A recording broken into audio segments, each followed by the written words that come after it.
Tremeu! Está começando o primeiro episódio do Terra Treme, o podcast do Lanese. Meu nome é Lucas Knaip, sou monitor do Lanese, Laboratório de Neotectônica e Sismológico, e monitor também da disciplina de Geologia Geral, ministrada pela nossa queridíssima professora doutora Luísa Bricari.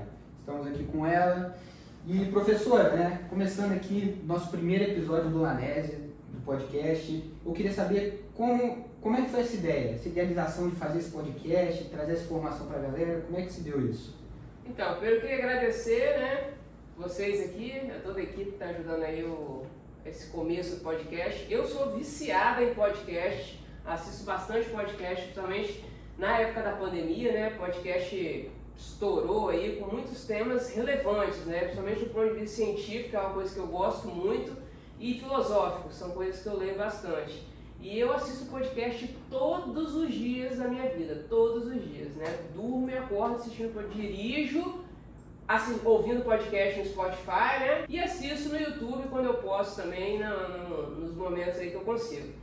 E eu fiquei pensando muito tempo, por que não criar um podcast científico? Por que não criar um podcast, um bate-papo, uma coisa, né, mais, entre aspas, mais solta, para poder falar de ciência, de pesquisa, das coisas que realmente eu faço na universidade. E eu tô com isso, com essa ideia na cabeça já há algum tempo e agora resolvi botar em prática. Sim, tivemos essa oportunidade aí, agradeço muito, né, a senhora ter me dado essa oportunidade também. E eu queria saber, professora, já que o podcast é sobre o Lanese, né, do Lanese, eu queria saber o que é o Lanese. Porque a galera que está assistindo talvez não tenha essa noção, né, muita gente fora da USP vai ter acesso a esse conteúdo, então o que é o Lanese, para que ele serve, nossa área de pesquisa? Eu queria saber mais sobre isso. Então, o Lanese é um laboratório, né, lá vem de laboratório de Neotectônica e Sismológico. Então ele foi criado logo que eu ingressei aqui na universidade como professora efetiva. E a ideia do laboratório é exatamente reunir os pesquisadores, no caso os meus orientandos, colegas também que trabalham comigo, e a gente poder desenvolver pesquisas aqui, trabalhando com equipamentos, com monitoramento, com todas as atividades, né, específicas que a gente vai ter oportunidade de falar mais pra frente sobre todas elas, mas é um laboratório, é um espaço físico para desenvolver pesquisa, né? Os laboratórios, na verdade, têm um pouco essa função. Sim, então a gente focado na pesquisa e todos esses assuntos envolvendo principalmente parte de geografia física, eu queria saber por que a senhora escolheu essa vida de pesquisadora, né? Quando surgiu essa ideia? Então, desde meus 17 anos, quando eu entrei na faculdade, né, eu já gostava muito, eu era muito curiosa. Então, eu acho que o pesquisador é um cara que ele tem que ter curiosidade, sabe? Ele tem que buscar as coisas, é uma coisa nata. E eu sempre fui muito curiosa, muito pesquisadora, ficava pensando sobre as coisas. Sou filha de filósofo, meu pai era padre, filósofo, então eu fui criada um pouco assim também. Então, eu sempre gostei muito disso. E quando eu comecei a estudar na UFES, eu fui vendo o que era uma vida acadêmica, o que era uma vida de pesquisador, o que o pesquisador fazia, qual era o seu dia a dia. Então, o dia a dia do pesquisador e um pesquisador na área das geociências que me atraiu mais, né? Porque a gente, além de ter a carga horária da sala de aula, a gente tinha a nossa carga horária na natureza, que é a carga horária de trabalho de campo, de todas as análises, coleta de amostra, de tudo que a gente faz, tanto de aula de campo quanto de trabalho de campo de pesquisa. Então isso me fez pensar que, olha, eu quero ser pesquisadora e quero ensinar, né? Desde pequena também, desde que eu estava na escola, eu lembro, os meus colegas que tinham dificuldades, eles sempre me procuravam. Minha mãe deve lembrar disso até hoje, que aí eu dava aula lá em casa, havia um monte de gente, eu dava aula de várias matérias, porque eu sempre gostei muito de estudar. Meu pai era um cara muito exigente e eu sempre leio, estudei muito desde pequena, então é uma coisa que me atrai. Então, o ensino e pesquisa assim, encaixou na minha vida perfeitamente. É uma característica fundamental, né? Principalmente para quem quer seguir nessa área de pesquisa, mas como entrar aqui mais na geografia, essa questão de querer saber mais, né? Não se limitar num determinado tema, mas querer expandir sempre ele, né? Como a gente vai tratar aqui da natureza, né? Desses temas voltados à natureza, como é que é esse estudo da natureza? Como é que é estudar a natureza? Então, eu falei um pouco já agora no início, mas estudar a natureza é você primeiro ter o contato com a natureza, né? Que é o mais empolgante, digamos assim. Você ir para fazer um campo, uma aula, um trabalho de campo, o aprendizado ele é completamente diferente, né? É claro que a teoria é necessária, mas essa prática, essa participação no campo, tanto contato, até com o professor no campo, ele é diferenciado. E você vê na prática, né? Igual a gente trabalha com essa coisa de rocha, de falha, você poder visualizar isso, encostar, né? Aquela coisa ali não é uma coisa abstrata, você tá perto do que você está vendo em teoria. Então isso é muito interessante, chama bastante atenção nesse sentido. E além disso, a natureza é uma coisa muito atrativa, né? Assim, acho que são raras as pessoas, se você perguntar, que não gostam da natureza. É uma coisa que chama bastante atenção, né? Que natureza, na verdade, é uma palavra muito abrangente, inclusive, para algumas ciências ela tem a sua especificidade, né? Tem vários conceitos, tem uma discussão grande por trás disso, mas a gente entende aqui no nosso laboratório a natureza de uma outra forma, né? Que está voltado para as pesquisas que a gente faz. E então a natureza, ela está no estudo e está na minha vida também. Está na minha vida, eu gosto de fazer viagens que incluam coisas da natureza, eu gosto de me divertir com coisas que incluam coisas da natureza, eu gosto de fazer esporte com coisas que incluam coisas da natureza. Então eu acho que estudar a natureza, estudar a natureza na academia está junto com também estudar a natureza no seu dia a dia, que é uma análise que você acaba fazendo também, né? Naturalmente, pelo menos eu faço dessa maneira e acredito que algumas pessoas tenham isso dentro de si. É algo necessário, né? Você ter essa análise mais aprofundada, você olhar para uma coisa e se perguntar mais sobre aquilo, né? Foi algo que eu percebi muito quando eu comecei essa jornada também aqui, de ter noção de alguns detalhes a mais, você olhar para um lugar, para uma rocha, você tentar entender o que é aquela rocha, como é que ela foi formada. É algo muito, muito bom essa parte assim, de pesquisa. Professor, então como as pesquisas do LANESE, feitas pela senhora, pelos bolsistas do laboratório, vão impactar a sociedade, né? Como elas podem impactar? Na verdade, a gente já impacta a sociedade, né? Porque a gente traz exatamente curiosidades que as pessoas têm. Por exemplo, por que Vitória é uma ilha? Quando que surgiu isso? Né? Assim, eu sempre comento isso. Várias ruas de Vitória que você passa e se depara com um afloramento de rocha. Por que isso? As pessoas se perguntam sobre isso. Por que a pedra dos 2 olhos tem 2 olhos? Então a gente já acaba impactando dessa maneira. O terremoto é outra coisa. Os terremotos estão acontecendo o tempo inteiro. A gente está aqui agora, mas a terra está tremendo. Né? Então, assim, e terremoto é uma coisa que chama bastante atenção das pessoas.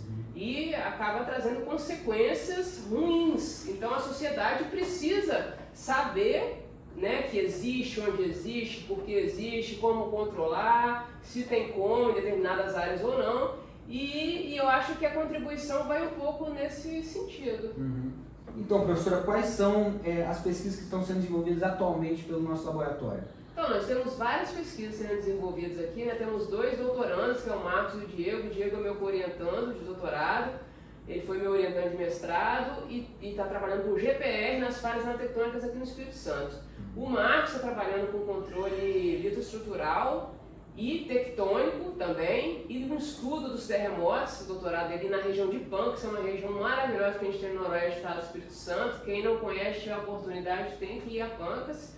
E nós temos os bolsistas, né, do laboratório, temos 3 bolsistas atualmente, da graduação, que estão estudando os lineamentos, fraturamento, na verdade, neotectônico, na costa do Espírito Santo e na parte continental, tanto do Espírito Santo quanto do Brasil, né? Então, professor, eu achei muito interessante você citou o GPR, né, que é um dos equipamentos aqui que o nosso laboratório utiliza.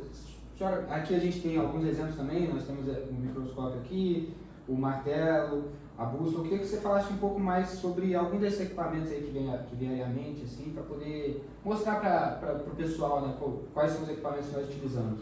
Então, o GPR é um aparelho que a gente utiliza para poder estudar o que está no subsolo, digamos assim, né? É como se ele fizesse um raio-x do que está embaixo da Terra. Então, para a gente isso é muito importante. Inclusive, hoje ele pode substituir até sondagens, que são muito caras, né? Que o pessoal da engenharia faz. O GPR é muito importante para isso. O Diego está muito à frente nessa questão do uso do GPR, que é um aparelho muito importante, que foi um boom, digamos assim, na geociência para ajudar a resolver uma série de questões sem precisar fazer tradagem ou sondagem na Terra. O martelo a gente sempre utiliza para poder tirar uma amostra, né, ou de solo, ou de rocha, ou de saprólito, enfim, também como escala até para tirar foto, né, mas a principal função dele é a coleta de amostras. A bússola tem uma série de funções mas especialmente medir mergulho, medir orientação de falha, medir orientação de feição, de afloramento, uma série de coisas, e tem algumas elas que têm até clinômetro também, né? Essa aí é a bússola Brunton. E o microscópio eletrônico a gente utiliza quando a gente faz lâmina, né, de rocha para fazer uma análise microscópica desses minerais, né, que a gente faz uma análise macroscópica e a microscópica também. Então a Amanda, que foi nossa orientanda aqui de TCC, de iniciação e de mestrado, utilizou isso aqui na área dos Reis Magos, em Nova Almeida, e um trabalho muito interessante para aquela região, atrelado também à neotectônica. Professor, e agora falando um pouco sobre essa parte mais didática, né? A senhora professora aqui da UFES, né? Dá aula dentro da UFES, e tem alguns alunos que me perguntam, né? Eu, ser estudante, já ter feito a disciplina com a senhora, sobre a aula de campo. E quando eu falo que eu tive aula de campo dentro da UFES, eles ficam me perguntando, pô, mas como assim você teve aula de campo dentro da UFES? Tem como ter aula de campo dentro da UFES? Que a senhora detalhasse um pouco mais isso pra gente. Então, eu costumo dizer que a UFES é um laboratório vivo, né, da geologia e da geomorfologia, porque aqui a gente tem vários aspectos para serem abordados aqui, e dá para a gente fazer um campo de mais de uma manhã, né? Nós temos vários afloramentos de rocha, e nesses afloramentos, além de a gente conseguir ver mineralogia, dá para fazer uma análise macroscópica ali em campo mesmo, a gente consegue identificar fraturas, a gente consegue identificar veios, muito bem marcados inclusive, xenólitos, intemperismo físico, biológico muito marcante, e da geomorfologia a gente consegue ver inclusive ali perto da caixa d'água as morfologias que tem ali, tem uma vista linda ali, né, para a Baía de Vitória, para o canal de Vitória também, e para a cidade de Vitória, maravilhosa. E eu tive uma orientanda de mestrado que trabalhou fazendo geoturismo aqui nesses pontos que eu mencionei, né, que são vários pontos na verdade, sobre geoturismo. Então, com as características que apresentava ali geologicamente falando, ela sugeriu como se fossem caminhos turísticos para as pessoas visitarem, né? Não só os estudantes, professores, os técnicos administrativos, mas também a sociedade, porque o campus da UFES, ele, além de didático do ponto de vista geológico, geomorfológico, ele é bonito, ele é muito bonito. Eu estou falando aqui de geologia e geomorfologia, mas ele tem um mangue aqui do lado, né? Então, assim, é um campus lindo, assim, eu sou suspeita de dizer porque eu adoro a UFES, mas a universidade é maravilhosa e é didaticamente indiscutível, né?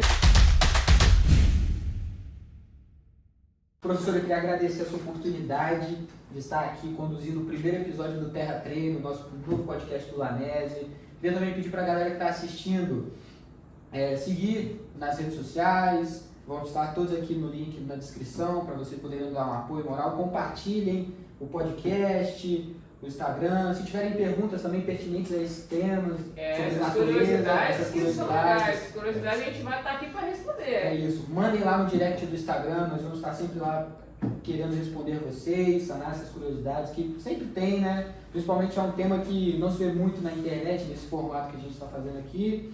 Então, por favor, sigam a gente. E queria agradecer também ao nosso backstage, o Yuri, bolsista de C, a Mariana também bolsista, e o Marcos, doutorando, todos aqui orientados pela professora Luísa Brincari. Eu que agradeço, obrigado a oportunidade e vocês estarem me ajudando bastante em todas as funções que o Lanese tem demandado. Então é isso, muito obrigado, falou!